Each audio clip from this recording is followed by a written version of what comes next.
Shabbat Shalom. Good morning, everybody. Shabbat Shalom. Shabbat Shalom. Let's begin by thanking God for the gift of being together, learning Torah together.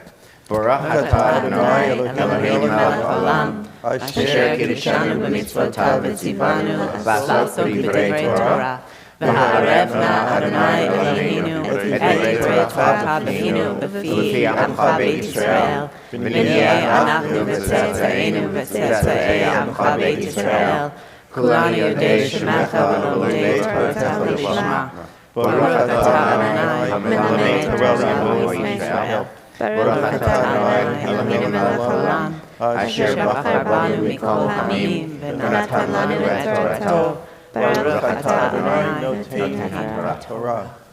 So, good Shabbos, good morning. Dear colleagues, we have been walking together through some pretty serious times, from the pandemic beginning and the lockdown beginning. It's all been serious and sober. But for my money, I think this is the most urgent moment and the most urgent conversation we've had. And it's the most urgent class that we've had. I think George Floyd's murder has surfaced in ways that we cannot avert our gaze from. The fact that there's a moral stain in America, and you and I are responsible for that moral stain. And you listening at home are responsible for that moral stain. And the moral stain is not only racism, but I think we need to be more granular. It's police brutality. It's racist cops killing innocent black people. It's racist cops killing innocent black people. It's 8 minutes and 46 seconds of a uniformed police officer squeezing the life out of an innocent black man, George Floyd, while 3 racist cops do nothing. And of course it's a problem because it's just another in a long, tragic line. Freddie Gray, Michael Brown, Breonna Taylor, the list goes on. And it's continued to be a persistent problem, unsolved. And here's what I think George Floyd's murder awakened in us. We can't say it's racist cops. We have to say it's us. It's our police. Those are our police. By the way, Minneapolis is a progressive city. Minneapolis is a liberal city. And the fact that 4 cops could do that in Minneapolis, which is like in Newton, it's progressive. Shira's from Minneapolis. My father-in-law was a rabbi in Minneapolis. It's a great city. It's a beautiful city. And it happened in Minneapolis. So we want to know, what does Judaism have to say about our responsibility and our culpability? So we don't point fingers at others. We point fingers at ourselves. Because those cops were our cops. And if we are thinking about Judaism, we couldn't be in a better place, because the prophets would be the right address to think about how Judaism can advise us. So prophets, you will remember, and we've been studying the prophets since Pesach. Prophets see the world as it is, and they dream of a world that is not yet, the world that should be. And they want their words to change the world. As Micha Goodman puts it, the job of a prophet is not to predict the future, but to change the future, to create a different world through the power of their words. And the basic message of the prophets, the big prophets that we've studied, Amos, Hosea, Micah, is the problem with Israelite society up north or Judean society down south, not ethical, not just, that there are privileged people who are unharmed, and there are vulnerable people who are harmed and crushed and oppressed. Those are the verbs of the prophets: harmed and crushed and oppressed. And the people who are protected and sheltered do nothing about it. That's their basic critique. And these prophets are talking to Temple Emmanuel, 385 Ward Street. Because they say over and over again, I don't want your Shachris, Mincha, and Mariv. I don't want your classes. I don't even want your concerts. I want justice. They speak in God's name. I don't want your sacrifices. I don't want your rituals. I mean, rituals are okay if they inspire you to act justly.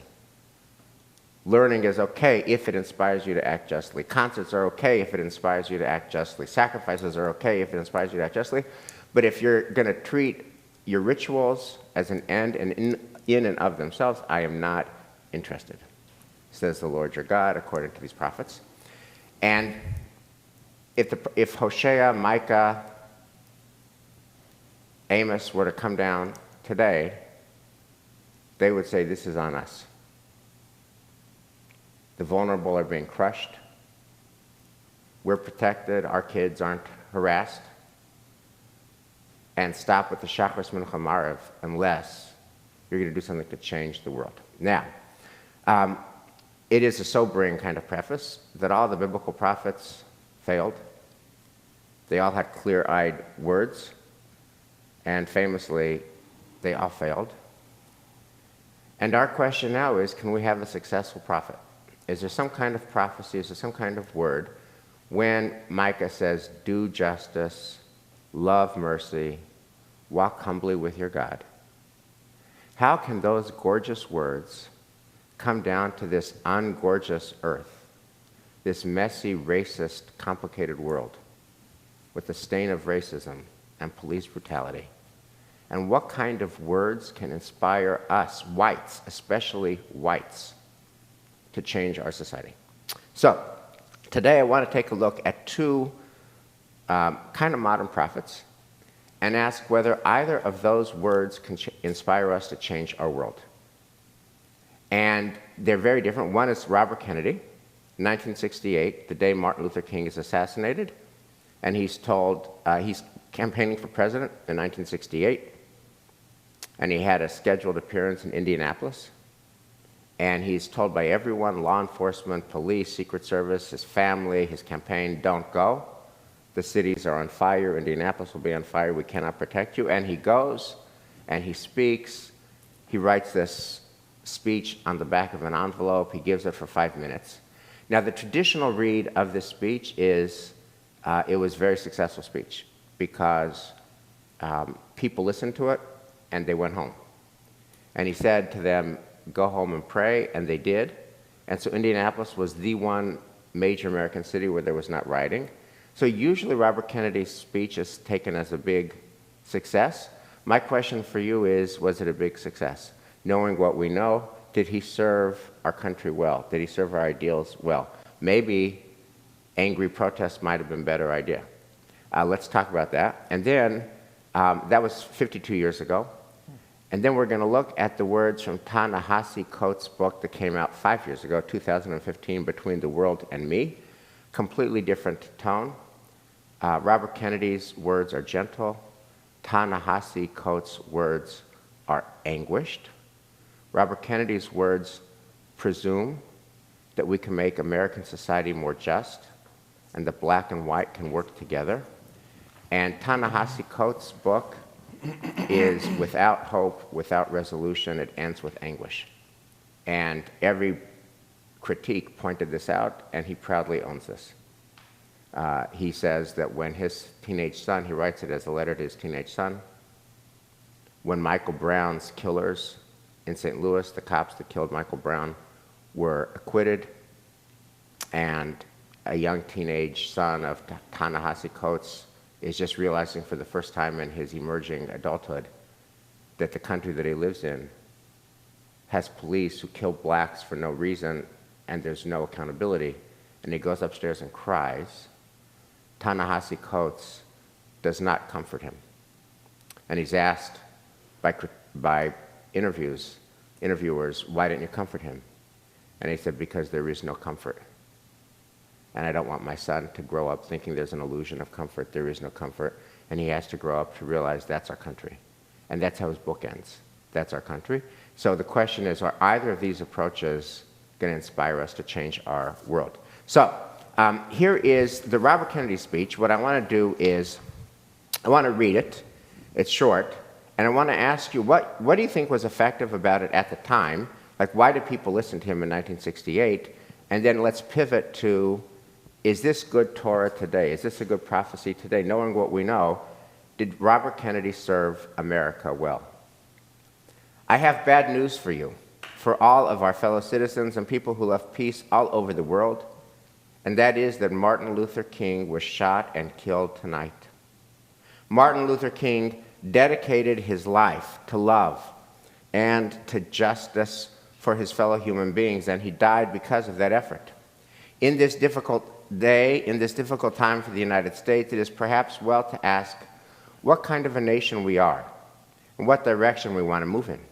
For those of you who are black, considering the evidence there evidently is that there were white people who were responsible, you can be filled with bitterness, with hatred, and a desire for revenge. We can move in that direction as a country in great polarization, black people amongst black, white people amongst white, filled with hatred towards one another. Or we can make an effort, as Martin Luther King did, to understand and to comprehend and to replace that violence, that stain of bloodshed that has spread across our land, with an effort to understand with compassion and love. For those of you who are black and are tempted to be filled with hatred and distrust at the injustice of such an act against all white people, I can only say that I feel in my own heart the same kind of feeling. I had a member of my family killed, but he was killed by a white man. But we have to make an effort in the United States. We have to make an effort to understand, to go beyond these rather difficult times. My favorite poet was Aeschylus. He wrote, "In our sleep, pain which cannot forget falls drop by drop upon the heart, until in our own despair against our will comes wisdom through the awful grace of God." What we need in the United States is not division. What we need in the United States is not hatred.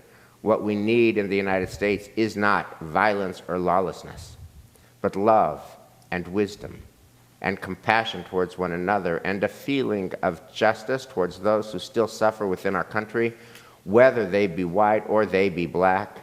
So I shall ask you tonight to return home, to say a prayer for the family of Martin Luther King. That's true. But more importantly, to say a prayer for our own country, which all of us love, a prayer for understanding and that compassion of which I spoke. We can do well in this country. We will have difficult times. We've had difficult times in the past. We will have difficult times in the future. It is not the end of violence. It is not the end of lawlessness. It is not the end of disorder. But the vast majority of white people and the vast majority of black people in this country want to live together, want to improve the quality of our life, and want justice for all human beings who abide in our land. Let us dedicate ourselves to what the Greeks wrote so many years ago, to tame the savageness of man and make gentle the life of this world. Let us dedicate ourselves to that and say a prayer for our country and for our people. They went home and prayed, no rioting. So 2 questions. The first question is, what was it about the speech that worked? Why did it work in its context on the evening of April 4th, 1968? And then the second is, I want to invite a revisionist view of it, knowing what we know now, were these wise words. So why did it work, Dan? Yeah, so I think, I'm one of the few here that actually lived through that, as did you. Thank you, Dan. I appreciate that shout out. From now on, speak for yourself. You remember it. I was a mere tot. But there was one of the reasons that people listened to Bobby Kennedy is because he was Bobby Kennedy.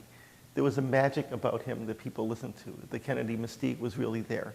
So that's part of it. That is part of it.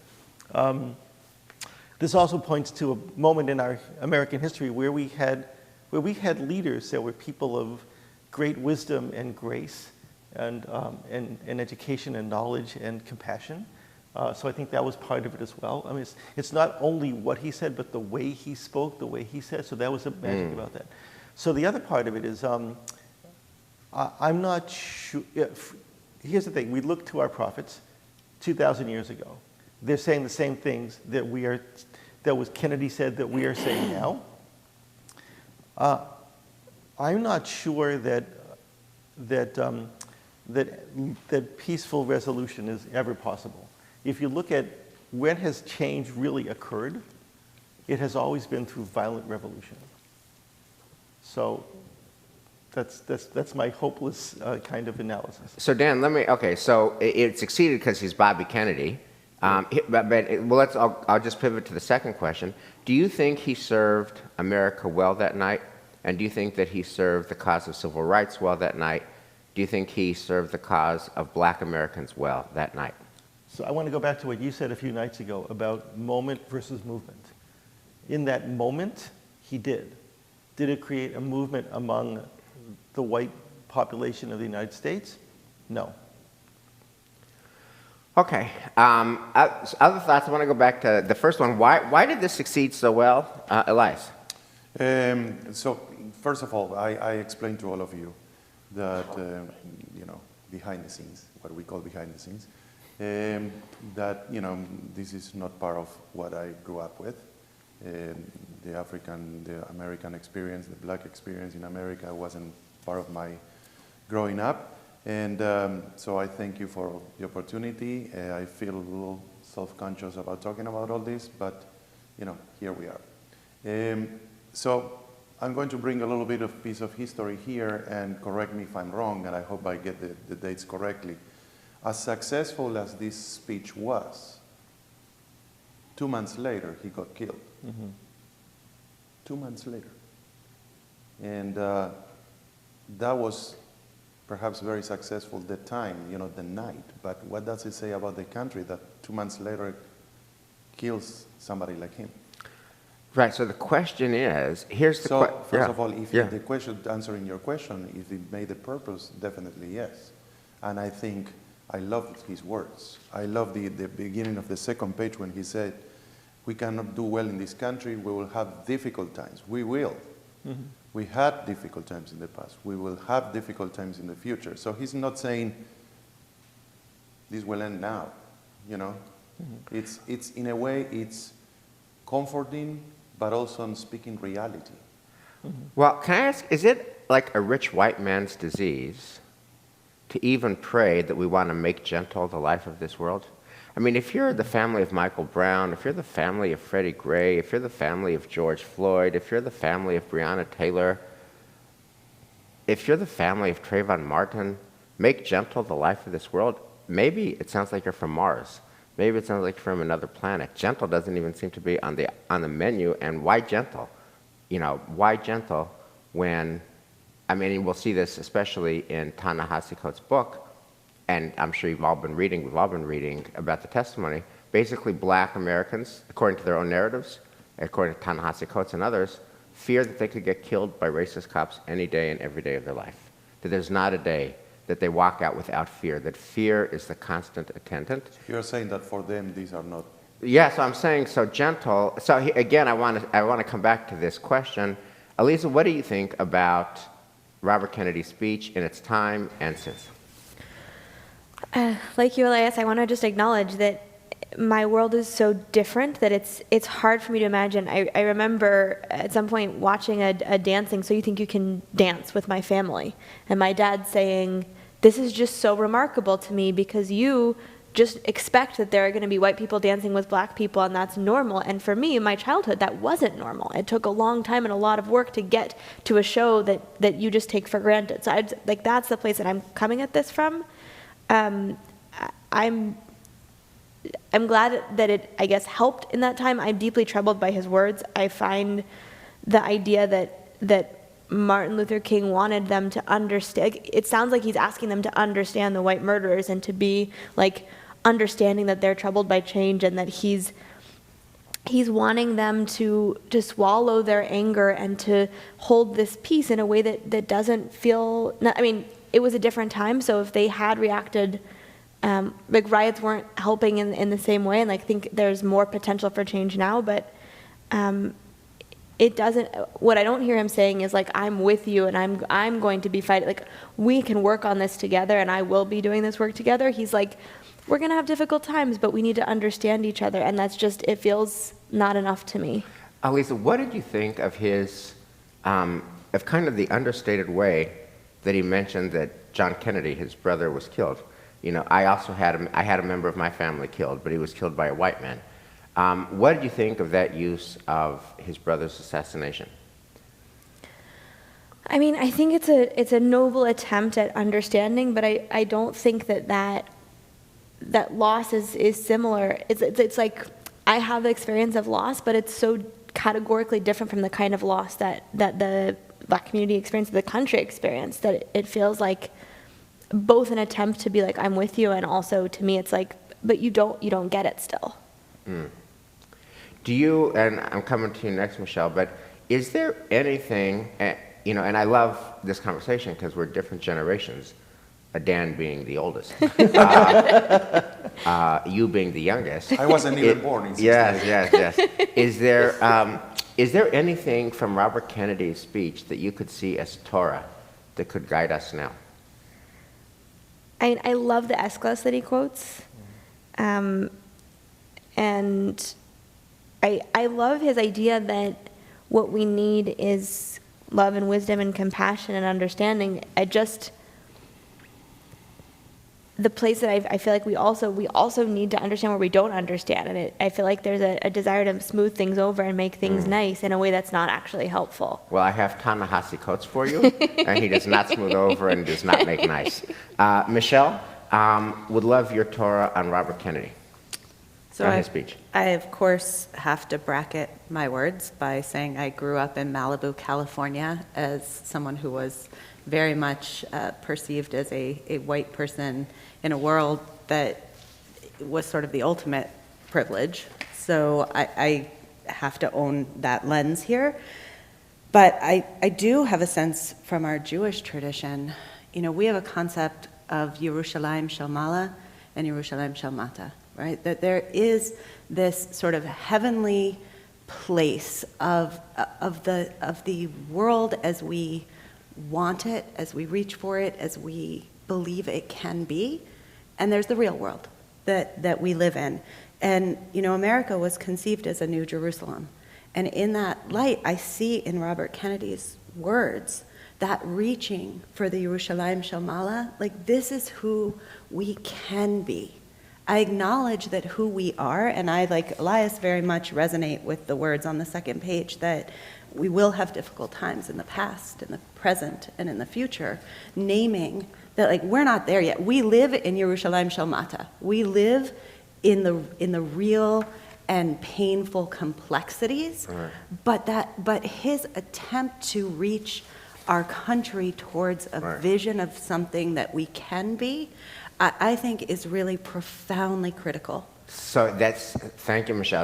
I think you just named such an important point, which is talking about Yerushalayim Shel Mala, the heavenly ideal, with 8 minutes and 46 seconds of squeezing the life out of somebody and 3 cops watching. When you talk about Yerushalayim Shel Mala, the heavenly ideal, is that just hopelessly tone deaf, out of touch? I don't know. Or is it essential? And I want to just hold that question. Can I add something right please. There, which is if you watch George Floyd's funeral, you heard actually a lot of voices who were talking about Yerushalayim Shel Mala and the possibility of Yerushalayim. So I don't think it's only a white person's voice right. looking at this. I think there's a deep human need to believe that space, even in the midst of darkness, exists. And it's very different from what right. Ta-Nehisi Coates does. But I believe that there's a presence in every human right. soul to need that even at our darkest moments. But and Michelle, Martin Luther King does that. Yeah. Okay, so hold on to that. I just want to say the parts of George Floyd's funeral that felt like it was most resonantly reported was Al Sharpton saying, "Get your knee off of our neck." get your knee off of our neck. White America, get your knee off of our neck. That's not painting Yerushalayim Shalmala. That's not painting a heavenly ideal when you say get your knee off our neck. And there's, in other words, I guess the question is, what's the helpful role of anguish and its first cousin, anger? What's the helpful role of anguish and anger in offering social critique? So I want to come to Ta-Nehisi Coates. So just so that you know about it, he wrote this book for black people. He was talking to black people and reflecting on their experience. He writes this to his son. He was not assuming whites would be interested in reading his book. When white America said, oh my God, we never knew, and made it a big seller, a bestseller, when he would speak, and he was always sold out in 2015, wherever he went, he was sold out, and it was a white and black audience. He reports in the different interviews with the TV shows, morning shows, evening shows, that he was very unexpectedly surprised that whites cared about what he said.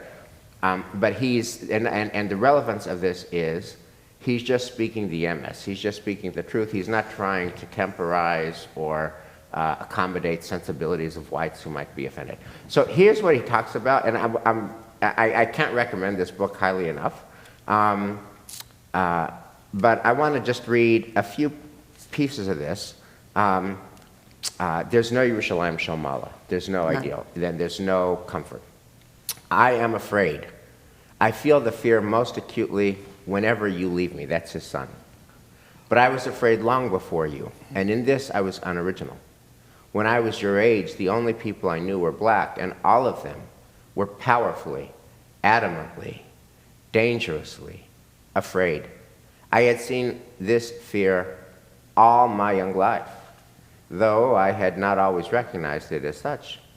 It was always right in front of me. The fear was there in the extravagant boys of my neighborhood, in their large rings and medallions, their big puffy coats and full-length fur-colored leathers, which was their armor against the world.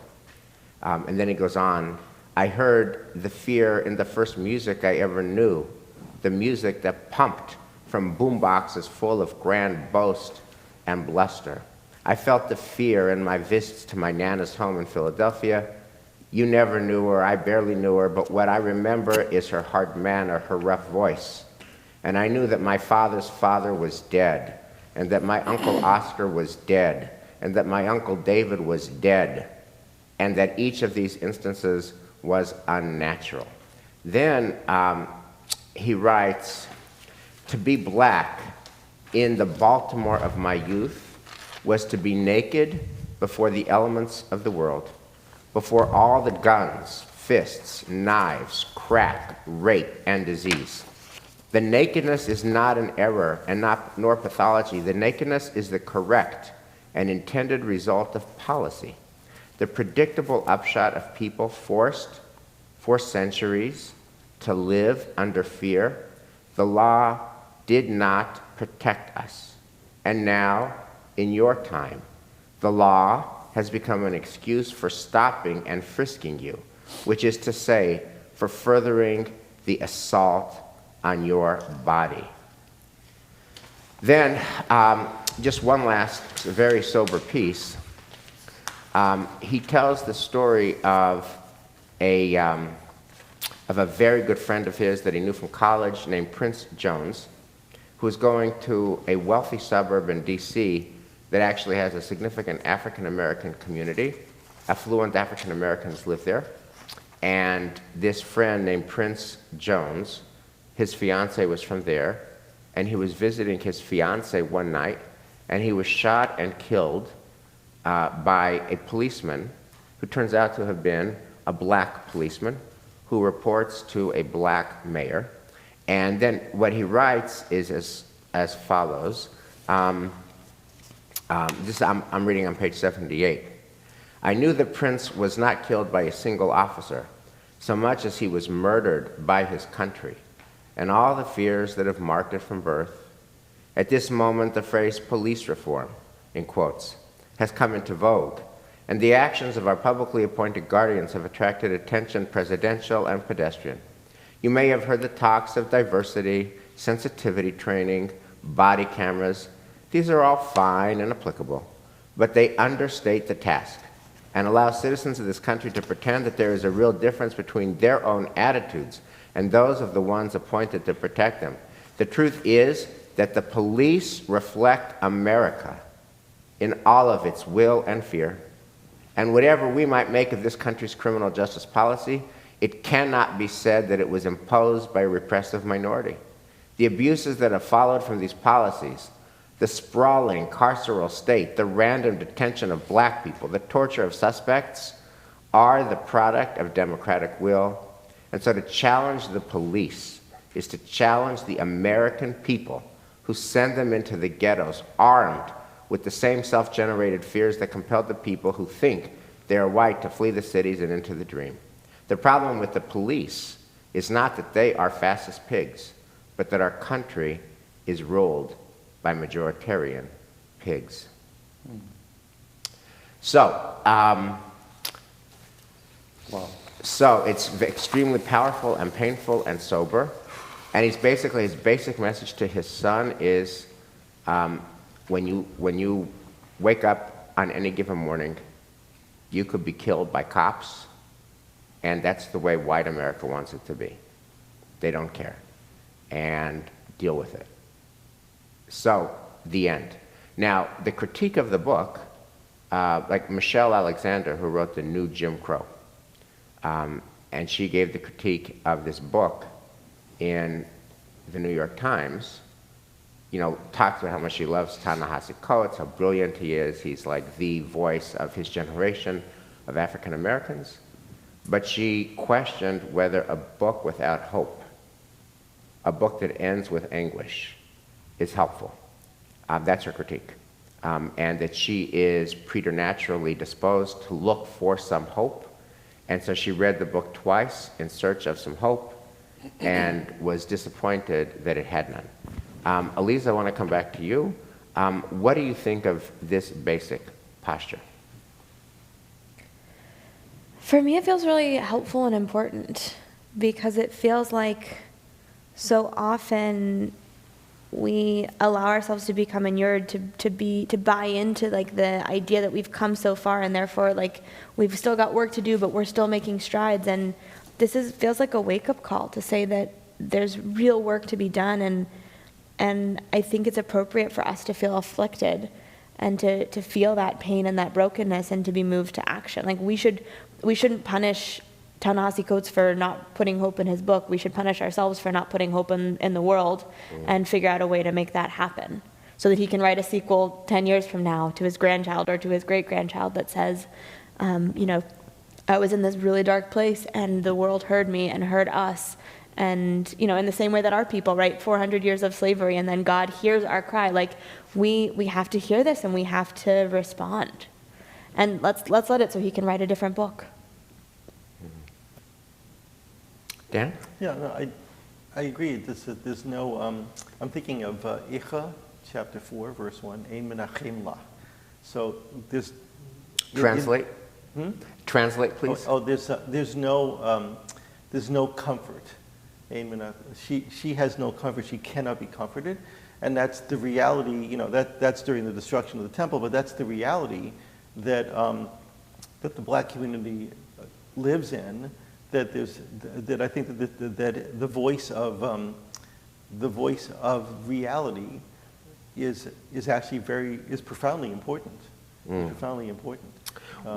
What do you think Ta-Nehisi Coates' Torah here? That the truth is that the police reflect America in all of its will and fear. The police are us. What's the resonance of that for the murder of George Floyd? Michelle?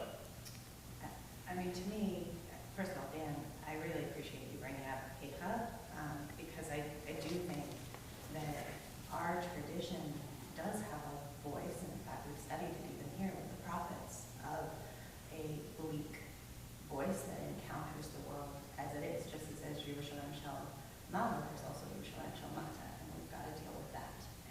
And we are facing that at this moment. And I think of our teaching that you cannot comfort the dead.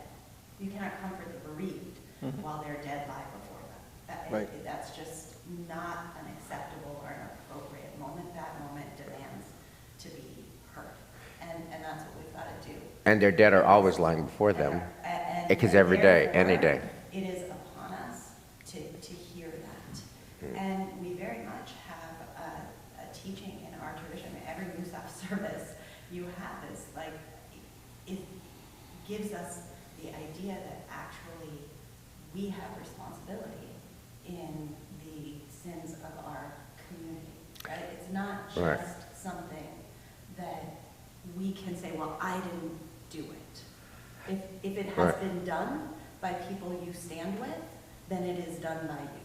So let's just double click. Can I give Yeah. one more text? Yeah. Because I'm on a text roll here. By all means. The other text is, if somebody dies on the way to a city, that we're taught that the elders have to go out and say it was not our hands that spilled this blood, because the assumption is actually it is your hands who spilled this blood. It's not that anybody would think that they had personally murdered that person, but by not providing protection, they are culpable for that death. So And let's, it's so, appropriate that he calls us on that. yeah, so I want to double click on that. I mean, 100% of Temple Emmanuel would be beyond appalled by what those 4 racist cops did in killing George Floyd. Appalled.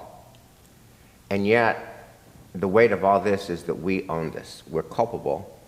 We're culpable for an act that we're appalled by. We're culpable for an act that we're appalled by. So what do we do?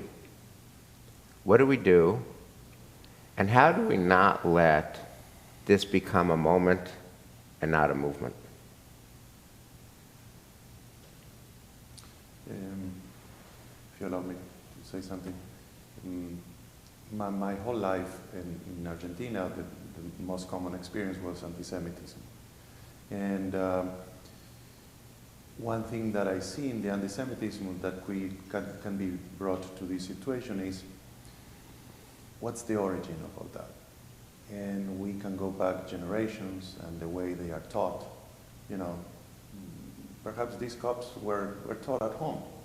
Black people are bad. And so it comes down from generation to generation. I used to have a classmate in high school of mine. He was sitting next to me. We were very good friends. And he would say into my face, I hate all the Jewish people in the world, except you. And I would laugh, and I said, how many do you know? You. You are the only one I know, but I hate all the Jews. But you are good. So, that has been taught in his house. So the point, I'm sorry I'm deviating a little bit here. No. We should have another talk about this, another time when you... So the question is, to me the question is, if these 4 cops are going to be, condemned, they will be sent to jail. And they will, given the same situation again, they will put them back in the same situation again. Will they do it differently because they know that if they do it, they'll be punished and sent to jail? Or they will do it differently because they understand deep in their core that it's not the right thing to do? So in other words, can these people be changed? And that is what the second book is. He has no hope that people can be changed. Yeah. One of the things that to me is very sobering about this, I was wondering about, the question I've been marinating on all week, is what did Robert Kennedy not know in 1968 that we do know? What did Robert Kennedy not know in 1968 that Ta-Nehisi Coates does know? And there's 2 things, and the second of them makes the first one even more tragic in my mind. The first thing that Kennedy did not know was that police brutality against blacks was going to continue unabated for the next 52 years, there would be an endless string of African Americans who were killed in the middle of an ordinary day for no good reason and no accountability. That's number 1. And here's the second thing. I can't get my head around this, and I don't know what to do with it. He could never have predicted that a black American would have been voted president, not once but twice, right? So here, you could say we don't have power, we need more power, but here, the most powerful person in the world was Barack Obama twice. And a lot of these worst cases, Freddie Gray happened when President Obama was president. Michael Brown happened when President Obama was president. The murder happened and the lack of justice, the acquittal of the officers happened when a black man was president. So if President Obama couldn't fix this, how can we fix this? I want to name, I think there's two things that we have to talk about. One is definitely police brutality, but one are all the microaggressions that happen in our lives every day. And it's easy to say, like, we're just want to make it so that black people can live and live at the hands of police, but you know, there are white people that are calling the police on black people taking naps on park benches or going birding or having barbecues or going to the swimming pool or walking down the street or opening their car door. And in all of those moments, if we don't see the way in which we are causing harm, Jewish tradition teaches that when you humiliate someone, when you cause the blood to rise in their face, it's as if you have killed them. And so I think we have to take a serious look at ourselves, not just in the cases of life or death, but in the cases of every day. Like when you enter a building and you see someone cleaning the building, do you greet them? Do you say hello to them? When you're walking down the street and you see someone that you don't know, do you say hello? Do you regard them? Do you have friends that are different from you, that come from different backgrounds than you? Do you develop those relationships? Do you value those relationships? We have to make a concerted effort, I believe, to widen our circles, to not just be like, I'm not racist, but to say, I'm going to build friendships, I'm going to build bridges, I'm going to make it my mission to build my community out so that I have a diverse community of love. And not just because I'm not racist, but because I care and I love and I want this. Right. And that's, I think, a really important piece of this that gets lost. It can't just be that we're against violence. We have to be for each other and for community. And the millennials spoke. I also want to add to that to make a safe place. Amen. I also want to add to that to make a safe place for Jews of color, because I think every time we speak about we as Jews, that we don't have this experience, we're forgetting that actually we have within our Jewish soul and within our Jewish people, Jews of color. Could you share, when we were walking home from shul last night, could you share the Avila McCoy story that she shared publicly? Oh, it's so powerful. For those of you who haven't seen it, I encourage you. Yavila McCoy posted a article, a reflection. Yavila McCoy is a Jew of color. Actually, she's a local community friend. She's been here for She spoke here, yes, at our synagogue. In any case, she is an amazing advocate, and she reflects in JTA that there was a moment in which she was pulled over simply for driving by a police officer who yelled at her to get back into her car. She was going from a Jewish conference to pick up granola bars at Costco.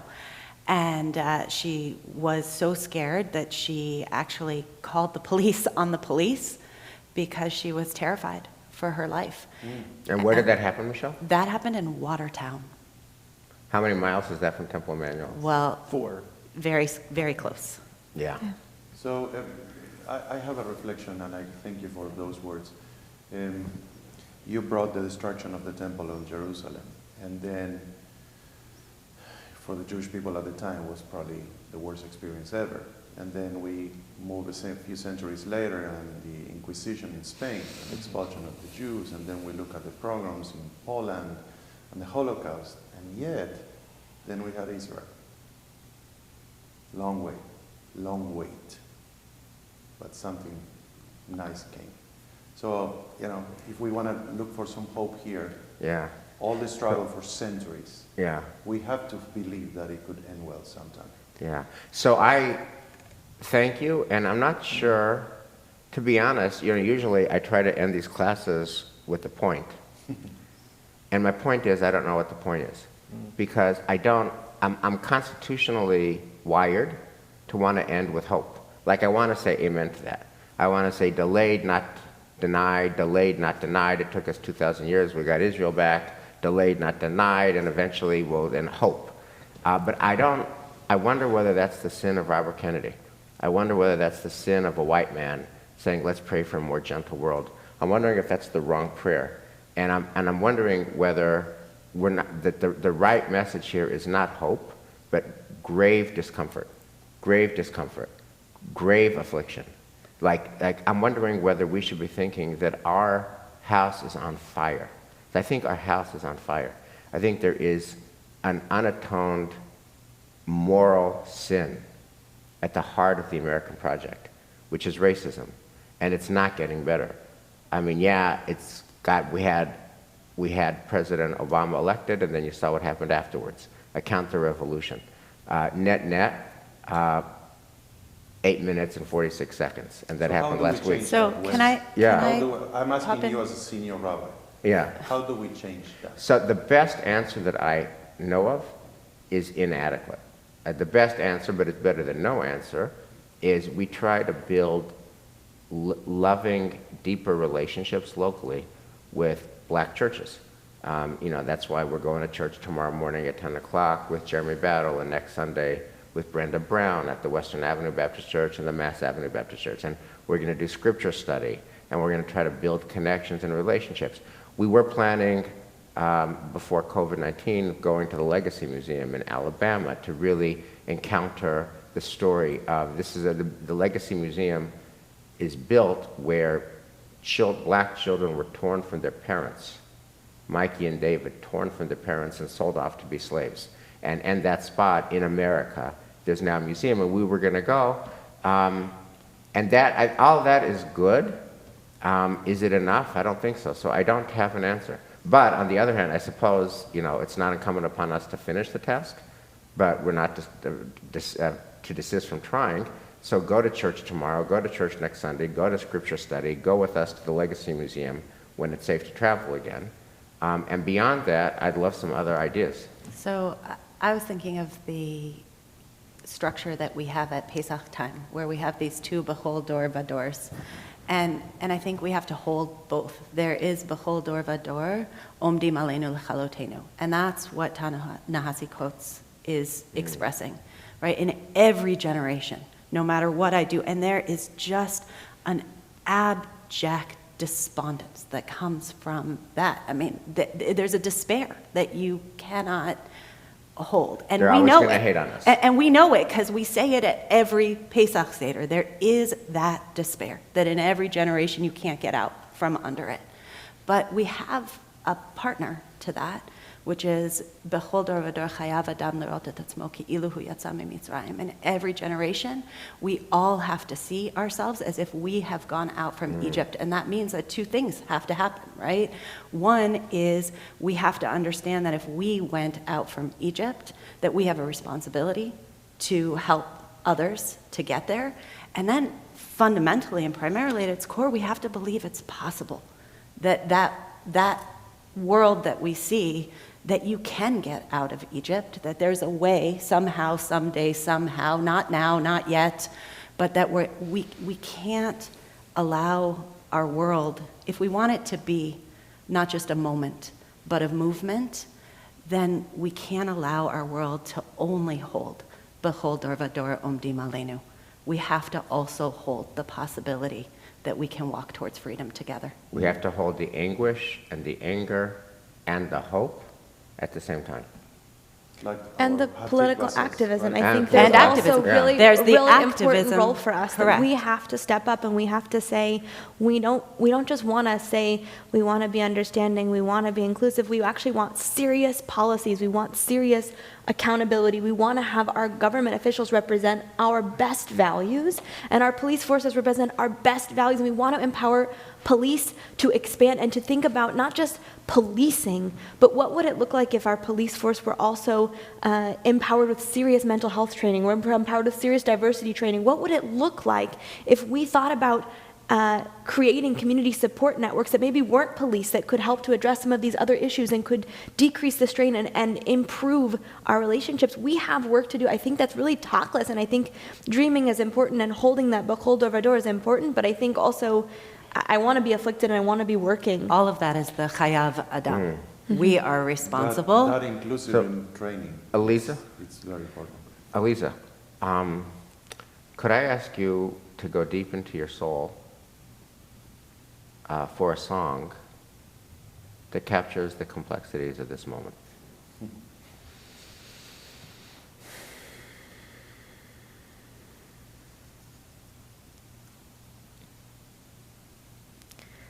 Eli, Eli, שלא ייגמר לעולם, החול והים, רשרוש המים, ברק השמיים, תפילת אדם, החול והים, רשרוש המים,